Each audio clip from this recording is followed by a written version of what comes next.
В Ингушетии собрание старейшин внесло поправки в законы гор, чтобы сделать их более цивилизованными. Аксакалы ввели крупные штрафы для похитителей невест и утвердили тарифы компенсаций за отказ от кровной мести. Амар Магомедов изучил новшества.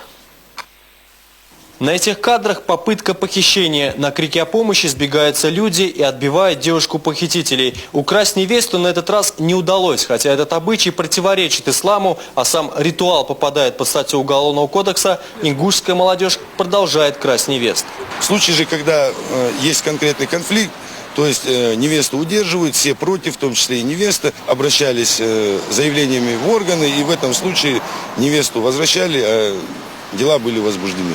Кражу совершают лишь в двух случаях, если родители девушки против брака, либо у жениха нет финансовых возможностей принести калым. Для современной молодежи выкрасть невесту не столько обычай, сколько способ избежать дорогостоящих свадебных обрядов.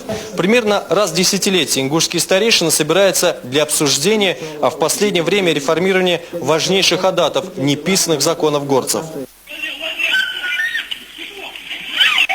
Так что теперь даже за попытку кражи семья девушки может потребовать у похитителей денежную компенсацию. Во всех остальных случаях действует старое правило выкупа невесты. Магомед Хаштыров – один из инициаторов увеличения суммы калыма. Главный аргумент в пользу пересмотра этого обычая – инфляция. Раньше у нас был 12 500, но это, калым, вы сами знаете, что мужского рода, женского рода – это не деньги сейчас. Ничего не купишь на эти деньги.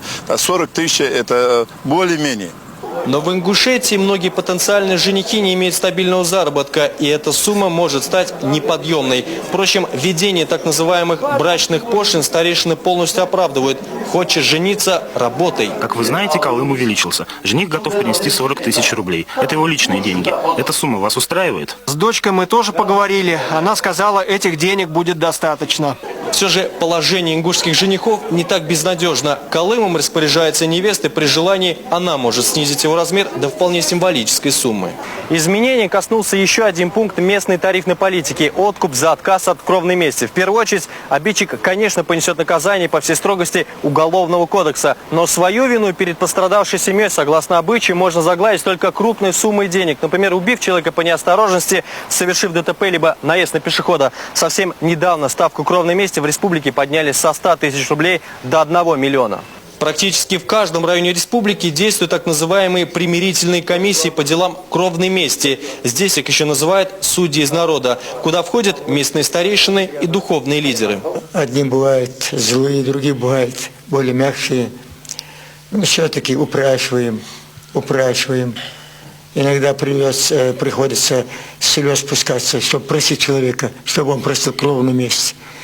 В 1996 году Истропил потерял старшего брата. Убийцу нашли быстро, но отомстить ему не удалось. Мужчина бросился в бега. Согласно обычаю, пострадавшая страна объявила семье обидчика кровную месть. К счастью, самосуд не свершился. На то, чтобы уговорить Истропила простить кровникам убийство брата, старейшинам Малгобекского района республики понадобилось 14 лет. Я решение принял ради Аллаха. Простил я его.